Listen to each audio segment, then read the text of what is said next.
அனைவருக்கும் வணக்கம். நான் சகோதரர் தமிழரசன் பேசுகிறேன். இந்த சேனல் ஃபஸ்ட் டைம் பார்க்குறவங்களா இருந்தீங்கன்னா சப்ஸ்கிரைப் பண்ணிக்கோங்க.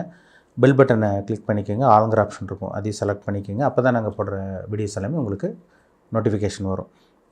இன்றைக்கி நம்ம இந்த வீடியோவில் பார்க்க போகிற தலைப்பு, நம்ம எதை பற்றி பார்க்க போகிறோம்னா நட்சத்திர பலன்கள் பற்றி பார்க்க போகிறோம். நட்சத்திர பலன்கள் வந்து பார்த்திங்கன்னா பார்க்க போகிறோம். அந்த வரிசையில் வந்து பார்த்திங்கன்னா மிருகசீரிஷ நட்சத்திரக்காரங்களோட வாழ்க்கை எப்படி இருக்கும், அதாவது மிருகசீரிஷ நட்சத்திரம் பற்றி பார்க்க போகிறோம். மிருகசீரிஷ நட்சத்திரக்காரங்களோட வாழ்க்கை எப்படி இருக்கும், உங்கள் குணாதிசயம் எப்படி இருக்கும், என்னென்ன தசா பற்றி போகும், உங்கள் லைஃப் எப்படி இருக்கும், எல்லாமே நம்ம இந்த வீடியோவில் தெளிவாக பார்க்க போகிறோம். மிருகசீரிஷம்ங்கிறது வந்து பார்த்திங்கன்னா செவ்வாயுடைய நட்சத்திரம். மிருகசீரிஷம் வந்து பார்த்திங்கன்னா உங்களுக்கு ரிஷபராசிலேயே வரும். மிருகசீரிஷ நட்சத்திரம் வந்து பார்த்திங்கன்னா ரிஷபராசிலேயே வரும், மிதுன ராசிக்கு வரும். ஏன்னா இது வந்து உடைப்பட்ட நட்சத்திரம். பொதுவாக மிருகசீரிஷ நட்சத்திரக்காரங்க வந்து பார்த்திங்கன்னா பிடிவாதக்காரங்களாக இருப்பாங்க, கோபக்காரங்களாக இருப்பாங்க. ஸ்ட்ரெயிட் ஃபார்வர்ட் சொல்கிறாங்க பார்த்தீங்களா, இந்த நட்சத்திரக்காரங்களுக்கு பக்காவாக பொருந்தும். எதாக இருந்தாலும் டக்கு டக்குன்னு செய்யணும்னு நினைப்பாங்க, வேகமாக செய்யணும்னு நினைப்பாங்க. தேவையில்லாமல் இவங்களையே அறியாமல் அவங்களுக்கு கோவம் வரும். வைராகம் மிக்கவங்களாக இருப்பாங்க. இதெல்லாமே உங்கள்கிட்ட இயல்பான குணம். இது கண்டிப்பாக உங்களுக்கு இருக்கும், சரிங்களா? ஏன்னா செவ்வாய்ங்கிறது வந்து ஒரு நெருப்பு கிரகம். அதுமாதிரி ஃபயர் மாதிரி இருப்பாங்க மிருகசீரிஷ நட்சத்திரக்காரங்க. ஒரு சில பேர்லாம் பாரு சிரிச்சிட்டே இருப்பாங்க, சம்மந்தமே இல்லாமல் திடீர்னு கோவம் வரும், டக்கு டக்குன்னு கோவம் வரும். பார்த்திங்கன்னா இந்த மிருகசீரிஷ நட்சத்திரக்காரங்க தான் இந்த மாதிரி தான் இருப்பாங்க. அவங்க குணாதிசயமே அப்படி தான் அங்கே இருக்கும். ஆனால் நல்ல குணம் இருக்கும் அவங்ககிட்ட. ஏன்னா வந்து பார்த்திங்கன்னா அது ரிஷபராசியில் மிருகசீரிஷம் வரும், மிதுன ராசிலேயும் வரும். நல்ல குணம், நல்ல தலைமை பண்பு கொண்டவங்களாக இருப்பாங்க, அடுத்தவங்களை வழி நடத்துவாங்க. அதேமாதிரி பார்த்திங்கன்னா நிறைய நண்பர்கள் சேர்த்து வச்சுருப்பாங்க. குடும்பத்துக்காக போராடுறவங்களாம் பார்த்திங்கன்னா அந்த மிருகசீரிஷ நட்சத்திரக்காரங்களாக தான் இருப்பாங்க. என்ன தான் கோபம் அப்படி இப்படின்னு இருந்தால் கூட இந்த அன்பு பாசத்துக்கு கட்டுப்பட்டவங்கன்னு சொல்லலாம் மிருகசீரிஷ நட்சத்திரக்காரங்க. அதனால சொன்னேன், எந்த அளவுக்கு வந்து பார்த்திங்கன்னா அன்பு பாசத்தை அடுத்தவங்களை காட்டுறாங்களோ திடீர்னு டக்குன்னு கோவம் வரும்னே சொல்லலாம். டெம்பர் மைண்டுன்னு சொல்கிறாங்க பார்த்தீங்களா, இந்த நட்சத்திரக்காரங்க தான். சடனாக உங்களுக்கு கோவம் வந்துடும். இப்போ இந்த நட்சத்திரத்தில் வந்து பார்த்திங்கன்னா பிறக்கும் போதே உங்களுக்கு செவ்வாய் தசை தான் உங்களுக்கு நடந்திருக்கும். பிறக்கும் போதே செவ்வாய் தசை வந்து பார்த்திங்கன்னா 7 வருஷம் செவ்வாய் தசை நடக்கும். அது நீங்கள் என்ன நட்சத்திர பாதத்துக்கு தகுந்த மாதிரி உங்களுக்கு பலன் மாறுபடும். இதே நீங்கள் 1ஆம் பாதம் பிறந்தீங்கன்னா முழுமையாக கம்ப்ளீட்டாக உங்களுக்கு 7 வருஷம் வரைக்கும் வாய்ப்பு இருக்குது. இதே 3ஆம் பாதமெல்லாம் பிறந்துட்டிங்கன்னா கிட்டத்தட்ட உங்களுக்கு ஒரு 3 வருஷம் பக்கம் தான் வரும். உங்களுக்கு 3ஆம் பாதமெல்லாம் பார்த்தீங்கன்னா கிட்டத்தட்ட 3 வருஷம் அந்த மாதிரி தான் வரும். அடுத்தது 2வது வரக்கூடிய உங்களுக்கு ராகு தசை, அதுதாங்க ஒரு முக்கியமான தசை. மிருகசீரிஷ நட்சத்திரக்காரங்களோட வாழ்க்கையை புரட்டி போடுறது, வாழ்க்கையை மாற்றி அமைக்கிறதெல்லாம் இந்த ராகு திசையில் தான் நடக்கும். ஒரு சில பேர் பாருங்கள், மிருகசீரிஷ நட்சத்திரக்காரங்க ஒரு ஊரில் பிறந்திருப்பாங்க, இல்லை ஒரு நாட்டில் பிறந்திருப்பாங்க. பிறந்த ஊர் விட்டு வெளிநாட்டில் போய் செட்டில் ஆகிறதெல்லாம் இந்த ராகு திசையில் தான் நடக்கும். ஒரு ஊரில் பிறந்தா அவங்க போய் இன்னொரு ஊரில் போய் பிழைப்பாங்க, அவங்க அப்பா அம்மா கூட போய் இருப்பாங்க.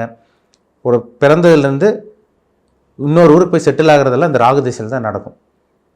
கண்டிப்பாக நடக்கும். ஏன்னா ராகு வந்து 18 வருஷம் தசை நடத்துவார். ராகு வந்து அந்நிய கிரகம், அந்நிய பிளானட்னு சொல்லுவாங்க. இப்போ இந்த ராகு வந்து 18 வருஷம் தசை நடத்தும். வெளியூரில் போய் செட்டில் ஆகுறது, வெளியூரில் போய் படிக்கிறது, இந்த மாதிரி விஷயங்கள்லாம் நடக்கும்.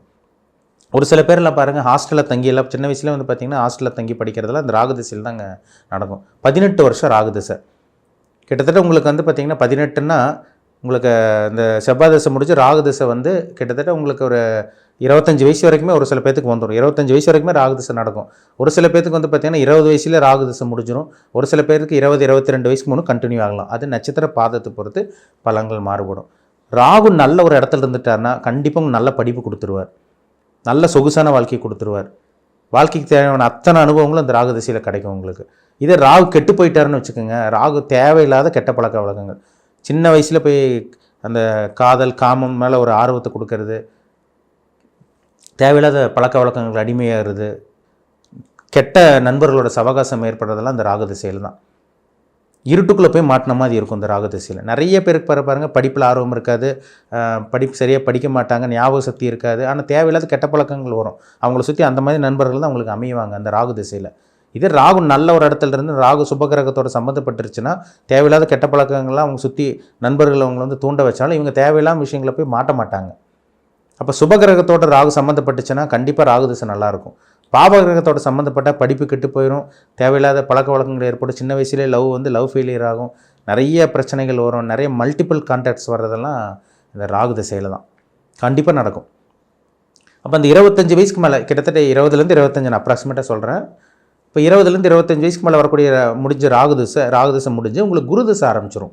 குரு திசை வந்து பார்த்திங்கன்னா 16 வருஷம் கிட்டத்தட்ட வந்து 16 வருஷம் குரு தசை உங்களுக்கு நடக்கும். சரிங்களா?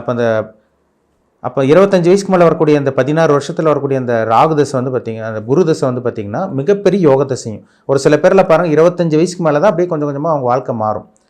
இருட்டுக்குள்ளேருந்து சித்திரவதை அனுபவித்து நிறைய கஷ்டங்கள் அனுபவித்து வாழ்க்கைக்கு தேவையான பாடங்கள் எல்லாம் அந்த ராகு திசையில் கற்றுக் கொடுத்து அந்த குரு திசையில் ஒரு தெளிவுக்கு வருவாங்க. 25 வயசுக்கு மேலே தான் தெளிவுக்கு வர்றாங்க. வாழ்க்கைன்னா என்ன எல்லாமே அவங்களுக்கு அந்த டைமில் தான் தெரிய வரும். 25 வயசுக்கு மேலே ஒரு சில பேர் கல்யாணம் ஆயிடுது, ஒரு சில ஆண்களுக்கும் கல்யாணம் ஆகுது, ஒரு சில பெண்களுக்கு சீக்கிரம் கல்யாணம் ஆயிடுது அந்த குரு திசையில். நல்ல கணவன், நல்ல மனைவி இதெல்லாம் ஒரு சில பேருக்கு அமையுதுங்க. ஒரு சில பேருக்கு தான், எல்லாத்துக்கும் கிடையாது. ஏன்னா அந்த குரு நல்ல அமைப்பில் இருந்துட்டாருன்னா கண்டிப்பாக அந்த குரு பணக்கார வாழ்க்கையை அந்த 16 வருஷம் ஏற்படுத்தி கொடுத்துருவார்.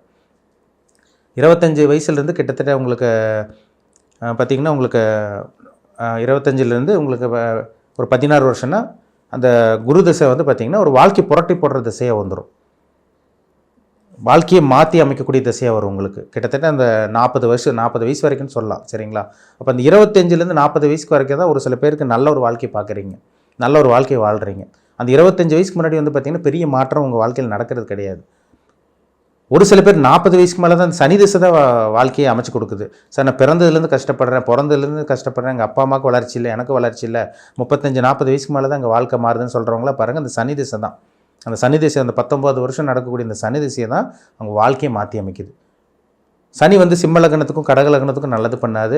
இதை மகர கும்ப லக்னம், ரிஷப லக்னம், மிதுன லக்னம், கன்னி லக்னம், துலாம் லக்னத்துக்கெல்லாம் பரிபூர்ண ராஜயோக அதிபதியாக சனி வரனால அந்த லக்னக்காரங்களுக்கு தான் சனி திசை பக்காவாக வேலை செய்யும். ஒரு சில பேரில் பாருங்கள் 36-40 வயசுக்கு மேலே தான் அங்கே டெவலப் ஆகுறாங்க. அதுக்கு என்ன காரணம்னா அவங்களுக்கு வரக்கூடிய இந்த சனி தசை தான். அந்த தசை வரணும், அந்த நேரம் வரணும், அந்த நேரம் வந்தால் தான் சாதிக்க முடியும். நம்ம என்ன தான் நம்ம வந்து பார்த்திங்கன்னா திறமை இருந்தோம், அறிவு இருந்தோம், டேலண்ட் இருந்தோம், நம்ம என்ன தான் முயற்சி பண்ணாலும் ஒற்றை மண்ணு தான் ஒட்டுன்னு சொல்லுவாங்க பார்த்தீங்களா? அதே தான். என்ன திறமை வச்சுருந்தாலும் நேரம் வந்துட்டால் ஆட்டோமேட்டிக்காக நம்மளை தூக்கி விட்டுரும். ஒரு சில பேரில் பாருங்கள் நேரம் நல்லா இருக்காது, அவங்களுக்கு எவ்வளோ முயற்சி பண்ணுவாங்க டெவலப் ஆக முடியாது. ஒரு சில பேருக்கு நேரம் நல்லாயிருக்கும், ஆனால் திறமை இருக்காது, அறிவு இருக்காது, ஆனால் வளர்ந்துட்டு போயிட்டே இருப்பாங்க.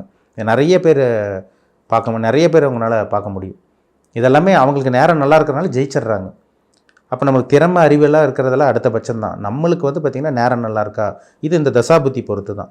இந்த ராகு திசை, குரு திசை, சனி திசை, அடுத்து உங்களுக்கு புதன் திசையெல்லாம் உங்களுக்கு வந்துடும். புதன் திசையெல்லாம் வரும்போது உங்களுக்கு கொஞ்சம் ஏஜ் ஆயிரும். நடுத்தர வயதுக்கு மேலே 50 வயசுக்கு மேலெலாம் தாண்டி 55க்கு மேலே தாண்டிடுவீங்க. அப்போ இந்த தசைகள் இந்த பெரிய பெரிய மகாதசைன்னு சொல்லுவாங்க.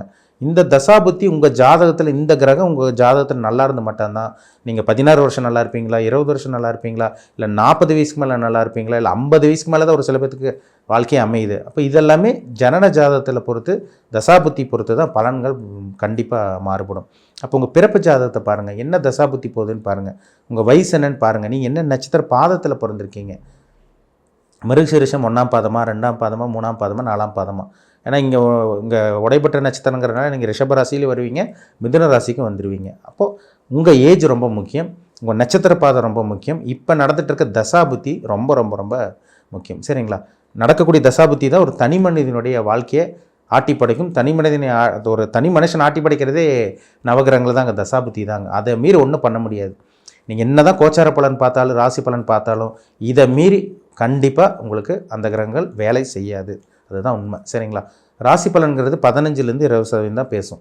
நடக்கக்கூடிய தசாபுத்தி, உங்கள் ஜனன ஜாதகத்தில் நடக்கக்கூடிய தசாபுத்தி தான் 80 to 85%, 80லேருந்து 85% பேசுங்கிறத மறந்துடாதீங்க. அதுதாங்க ரொம்ப முக்கியம். உங்கள் பிறப்பு ஜாதகத்தை பாருங்கள், நீங்கள் என்ன வயசில் இருக்கீங்க, உங்களுக்கு என்ன தசாபுத்தி போகுது, இப்போ உங்களுக்கு என்ன நடந்துகிட்ருக்கு, கெட்ட நேரமாக போயிட்டுருக்கா, எப்போ நல்ல நேரம் ஆரம்பிக்கும், இல்லை நல்ல நேரம் போயிட்டுருக்கா, இல்லை கெட்ட நேரம் எப்போ ஆரம்பிக்கும், அந்த டைமில் நீங்கள் என்ன விஷயத்தில் கவனமாக இருக்கணும், இதெல்லாமே உங்கள் பிறப்பு ஜாதகத்தை பார்த்தா தான் நம்ம 100% துல்லியமாக சொல்ல முடியும். சரிங்களா? மீண்டும் அடுத்த பதிவில் சந்திக்கும் வரை உங்களிடமிருந்து விடைபெறுவது உங்கள் ஜோதிடர் தமிழரசன். இந்த சேனல் பிடிச்சிருந்தா உங்கள் நண்பர் உறவினருக்கும் ஷேர் பண்ணுங்கள், லைக் பண்ணுங்கள், சப்ஸ்கிரைப் பண்ணுங்கள், பெல் பட்டனை கிளிக் பண்ணிக்கோங்க, ஆளுங்கிற ஆப்ஷன் இருக்கும், அதையும் செலக்ட் பண்ணிக்கோங்க. அப்போ தான் நாங்கள் போடுற பதிவுகள் எல்லாமே உங்களை வந்து சேரும். நன்றி, வணக்கம்.